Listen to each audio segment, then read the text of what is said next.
তার কারণটা হচ্ছে প্রপার স্ট্র্যাটেজি ফলো করি না। এক্সিকিউশন যদি আমরা ঠিকঠাক করতে পারি তাহলে সেটাই কিন্তু সবকিছু। এটাকে আমরা বলতে পারি এক্সপেকটেশন, কিন্তু রিয়েলিটিতে আমরা দেখি কি এমসিকিউ প্র্যাকটিস যারা বেশি করে তারাই কিন্তু সিলেকশন পায়। তারা তাদের আমি ছবি এখানে ইনক্লুড করেছি তোমাদের দেখানোর জন্য। আমি পারলে পরে আবার দেখাবো বাকিদের একদম সম্পূর্ণ বিনামূল্যে তোমাদের এমসিকিউ প্র্যাকটিস সিরিজ তোমাদের জন্য নিয়ে আসবো, যাতে সবাই এটা পারচেস করতে পারে ফ্রি অফ কস্ট। 21 দিনেও কি জিএনএম ক্র্যাক করা সম্ভব? যদি এইরকম প্রশ্ন তোমার মনেও থাকে তাহলে ভিডিওটি তোমার জন্য। কারণ জিএনএম ক্লিয়ার করার জন্য কোনো মিরাকল লাগে না, লাগে একটা হাই লেভেলের স্ট্র্যাটেজি এবং গাইডেন্স, যেটা আজকে আমি করতে চলছি তোমাদের সঙ্গে শেয়ার। তো ভিডিওটি শেষ অবধি তোমরা থাকো, আমি সব কিছু স্টেপ ওয়াইজ বলে দেবো। তো আমরা প্রথমে যে বিষয়টা দেখবো, দ্য রিয়েলিটি কি? আমরা অনেকে মনে করি যে এই কয়েকদিন পরে আমাদের র্যাঙ্ক আসবে না, কিন্তু অ্যাকচুয়ালি দেখা যায় যে লাস্ট কয়েক সপ্তাহের মধ্যেই আমরা কিন্তু র্যাঙ্ক নিয়ে আসতে পারি। যেমন মাধ্যমিক স্টুডেন্টরা সারা বছর পড়লেও 15 দিন আগের থেকে মোটামুটি পড়াশোনা শুরু করে। তো আমরা বলতে পারি যে ট্যালেন্ট মানেই কিন্তু সিলেকশন না। অনেক ট্যালেন্টেড স্টুডেন্ট আছে বা অনেক ভালো র্যাঙ্কিং স্টুডেন্ট আছে, তারা কিন্তু সিলেকশন নিয়ে আসতে পারে না। তার কারণটা হচ্ছে প্রপার স্ট্র্যাটেজি ফলো করে না।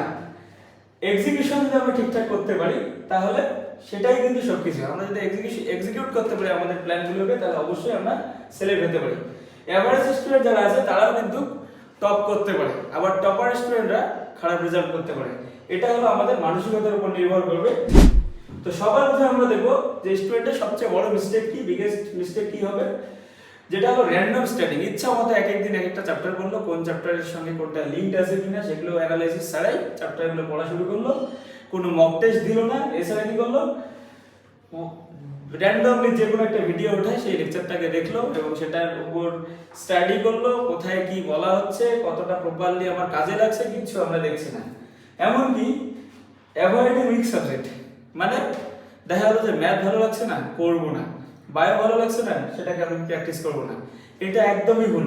প্রত্যেকটা সাবজেক্টের কতটুকু পড়তে হবে, কি পড়তে হবে, সবকিছু আজকে আলোচনা করা হবে। এছাড়াও সবথেকে বড় যে ভুলটা, স্টার্টিং উইদাউট অ্যানালাইসিস ছাড়াই আমরা কি করি, অনেক সময় প্রিপারেশন শুরু করি। এটা কিন্তু সবচেয়ে বড় ভুল।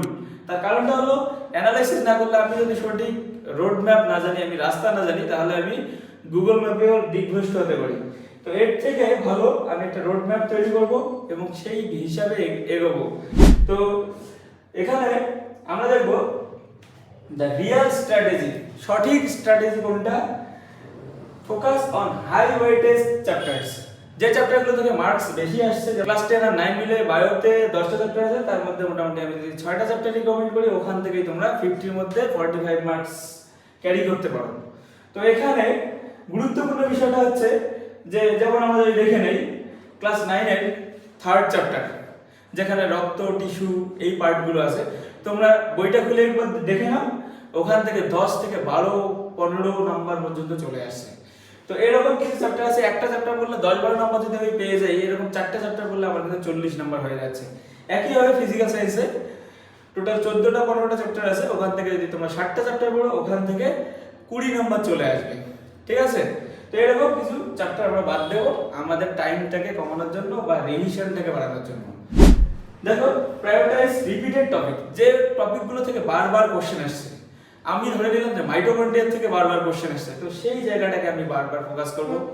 ঠিক আছে? রক্ত থেকে দেখবে হৃৎপিণ্ড সংক্রান্ত কোশ্চেন আছেই, তো হৃৎপিণ্ড টপিকটা গুরুত্বপূর্ণ, ওখান থেকে আমাদের প্র্যাকটিস করতেই হবে। মাস্টার স্কোরিং এরিয়াস ফার্স্ট, যেগুলো থেকে তোমরা নাম্বার বেশি তুলতে হবে সেগুলোকে আগে কভার করবে। Don't try to complete everything perfectly. সবগুলো পারফেক্টলি ফিনিশ করতে চাইলে আমাদের সেটা সম্ভব হবে না।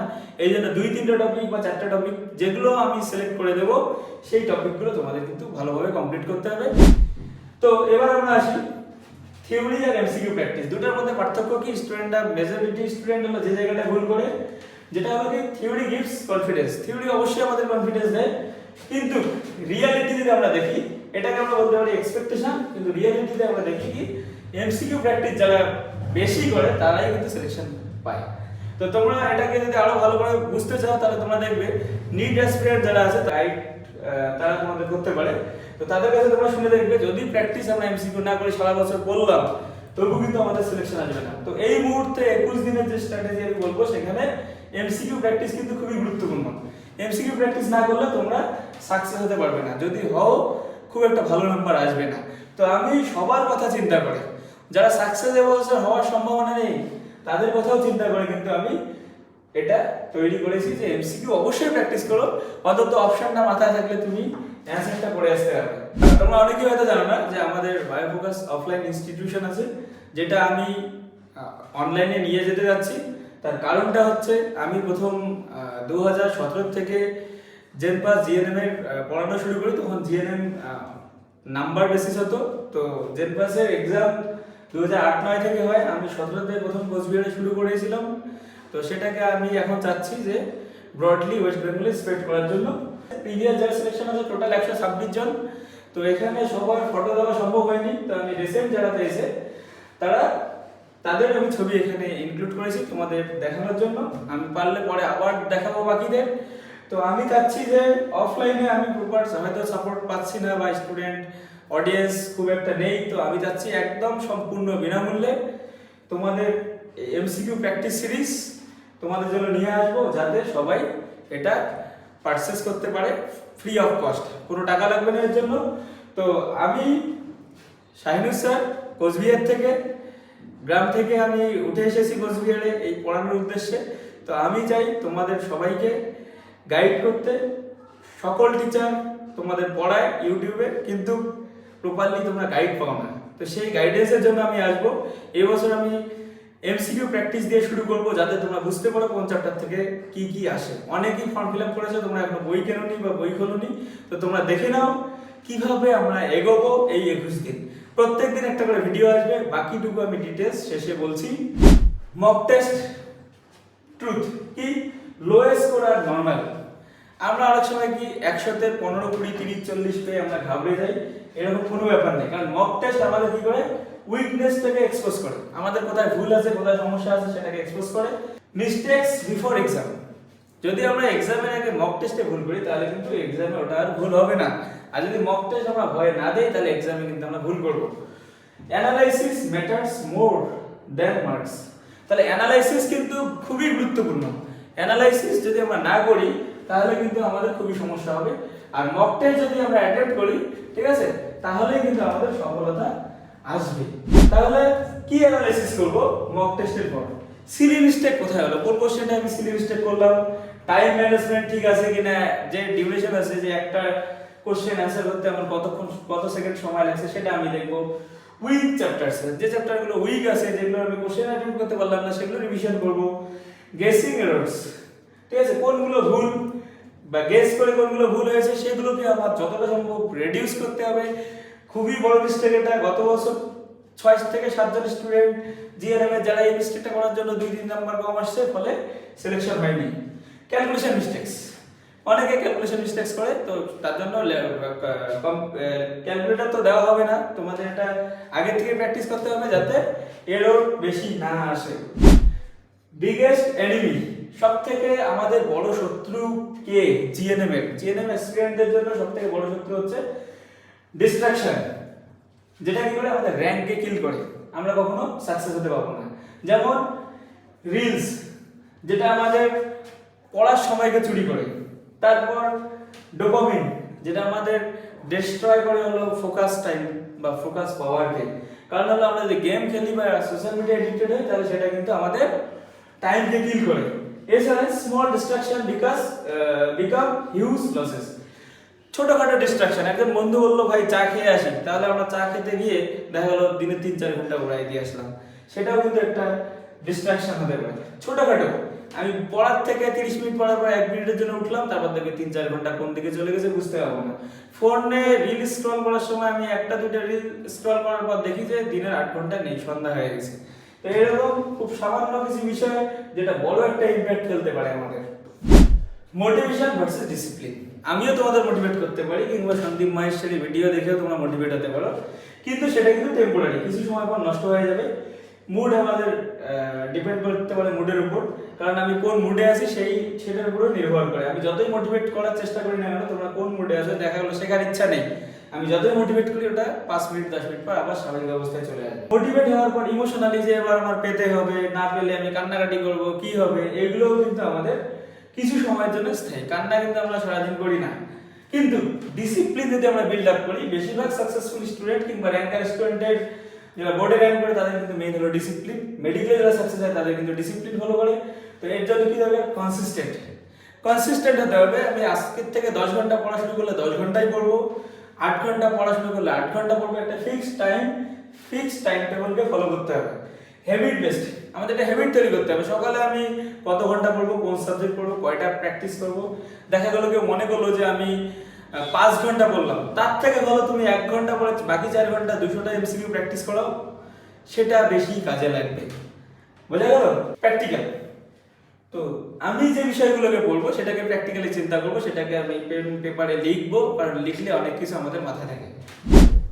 হোয়াট অ্যাকচুয়ালি ইমপ্রুভস স্কোর, কোন কোন বিষয়গুলো আমাদের স্কোরকে ইমপ্রুভ করে, যেমন রিপিটেড রিভিশন। একটা চ্যাপ্টার থেকে 15 নম্বর আছে, ধরো আমি ধরে নিলাম চ্যাপ্টার 2 থেকে বেশি কোশ্চেন আসে, তো ক্লাস 10 এর চ্যাপ্টার 2 যদি আমি ফলো করি, তাহলে বারবার এটাকে ফলো করবো বা রিপিট করবো। কেন? রিভিশন যত বেশি করবো তত স্কোর হাই হওয়ার চান্স থাকে। পিওয়াইকিউ প্র্যাকটিস, তো আমি বলে দিলাম পিওয়াইকিউ প্র্যাকটিস সিরিজ নিয়ে একটা বড় আপডেট আছে, ওটা আমি শেষে বলছি। Mock test analysis, free mock test বা মক টেস্টের বই পাওয়া যায়, সেখান থেকে তুমি মক টেস্ট দিতে পারো। ফোকাস বেসড স্টাডি, আমি ফোকাস করব কোন টপিকটা কখন পড়বো, কতটুকু পড়বো, সেই বিষয়গুলোকে, যাতে কোনো ডিস্ট্রাকশন না থাকে। দরকার পড়ে ফোনটাকে কিছুক্ষণের জন্য আমরা বন্ধ রাখবো বা অন্য রুমে রাখতে পারি। কনসিস্টেন্সি, একইভাবে যদি আমরা কনসিস্ট থাকি, তাহলে আমাদের ধীরে ধীরে কিন্তু ইমপ্রুভমেন্ট সর্বোচ্চ চূড়া বা শিখরে পৌঁছাবে। You do not need perfect preparation, perfect কেউই হয় না, আমাদের নিজেকে পারফেক্ট করে নিতে হয়। যেমন ইউ নিড ফোকাস এক্সিকিউশন, তাহলে আমাদের এক্সিকিউশনের উপর কিন্তু নির্ভর করতে হবে, শুধু ফোকাস করলেই হবে না। বা পারফেক্ট প্রিপারেশন প্ল্যান বানালাম, সেটাকে সাকসেস করলাম না, তাহলে কিন্তু কোনো লাভ নেই। প্রেশারের মধ্যেও যারা স্ট্র্যাটেজি ফলো করে, যতই প্রেশার থাক না কেন, স্ট্র্যাটেজি যদি এই কয়েকদিন ফলো করো, অবশ্য তারা সাকসেস হবে। ভিডিওটা আমি দিয়ে রাখলাম, যে কথাগুলো বললাম তোমরা মিলিয়ে নিও শেষে এক্সামের পর। আমি যেটা বললাম, যেটা বড় আপডেট আছে তোমাদের জন্য, সেটা হচ্ছে আমরা 21 দিনের একটা প্ল্যান তৈরি করেছি, বিশেষ করে ফিজিক্স অর্থাৎ ফিজিক্যাল সায়েন্স অ্যান্ড লাইফ সায়েন্সের। তো এখান থেকে চ্যাপ্টারগুলো যে আছে, চ্যাপ্টারগুলো আমি প্রথম ক্লাসের দিন আমি বিষয়গুলোকে এক্সপ্লেইন করব। তো এই যে চ্যাপ্টারগুলো আছে, এখানে কোনটাতে বেশি ওয়েটেজ আছে, কোনটায় কম আছে, সেটা আমি নেক্সট একটা ভিডিওতে জানিয়ে দেব। তো এখানকার মধ্যে গুরুত্বপূর্ণ বিষয়গুলো নিয়ে প্রিভিয়াস ইয়ারের কোশ্চেন আমরা তোমাদের সলভ করাবো, সঙ্গে সিমিলার কোশ্চেন কি আসতে পারে, কোশ্চেনটাকে কিভাবে সলভ করবো, শর্টকাট কি, কিভাবে ট্রিক দিয়ে মনে রাখবো, এই বিষয়গুলো আমরা দেখবো নেক্সট প্রথম ক্লাসে। নেক্সট সানডে থেকে শুরু হচ্ছে আমাদের প্র্যাকটিস সিরিজ, যেটার প্রাইস ছিল 14, আমি বলে দিচ্ছি 1499। তো ইউটিউবে যারা আছে, আমাদের অফলাইন সিরিজে তো এটা থাকবেই, কিন্তু অনলাইন সিরিজে যারা আছে তাদের জন্য এটা একদম ফ্রি অফ কস্ট, কোনো টাকা দিয়ে দিতে হবে না। শুধু তোমরা আমাদের চ্যানেলটাকে সাবস্ক্রাইব করে বেল আইকন প্রেস করবে, যাতে আমাদের চ্যানেলটার গ্রোথ আমরা পেতে পারি বা অনেক অডিয়েন্সের কাছে পৌঁছাতে পারি। খুব বেশি অডিয়েন্সের কাছে আমাদের পৌঁছানোর দরকার নেই, যাতে তোমাদের যাদের দরকার আছে সেই স্টুডেন্টদের কাছে যাতে পৌঁছায়। এবং আমি ইউটিউবে ফ্রি অফ কস্ট তোমাদের যতদিন সম্ভব আমি গাইড করব। পিওয়াইকিউ সিরিজে তোমাদের কিন্তু ফুলফিল আমি গাইড করব। বায়োলজি আরেকজন স্যার থাকবে, তিনি ফিজিক্যাল সায়েন্স। তো আমরা যে প্ল্যানে তোমাদের কোশ্চেন সলভ করাবো, যেভাবে ট্রিক দিয়ে শেখাবো, তোমাদের মিনিমাম 20 থেকে 40% ইমপ্রুভমেন্ট হবে। আর আমরা জানি যে প্রত্যেক বছর 80% মার্কস আসে 20% জায়গা থেকে, আর 20% মার্কস আসে 80% থেকে। তো আমরা সেই 20% জায়গাকে আমরা কভার করার চেষ্টা করব, যাতে তোমরা 80% মার্কস ক্যারি করো। তো 115 এ 60-65 ম্যাক্সিমাম হলো 70 মার্কস তোমাদের দরকার হয়। তো সেই মার্কসটা তোলার জন্য প্রপার ওয়েটা দেখাবো। হুবহু হয়তো আমাদের কোশ্চেন নাও আসতে পারে, কিন্তু এখান থেকে তোমরা দেখবে সিমিলার কোশ্চেন আমরা এক্সামের দিন মিলিয়ে দেবো, যে এই টাইপ বা এই টপিক থেকে কোশ্চেন আসছে। তো অবশ্যই চ্যানেলটাকে সাবস্ক্রাইব করে যাবে। দেখা হচ্ছে নেক্সট সানডে থেকে প্র্যাকটিস সিরিজে। থ্যাংক ইউ সবাইকে। আর পারলে বন্ধুদের একটু শেয়ার করে দেবে, যেটা আমাদের মোটিভেশনের মূল লক্ষ্য বা মূল কারণ বলতে পারো। তো থ্যাঙ্কস।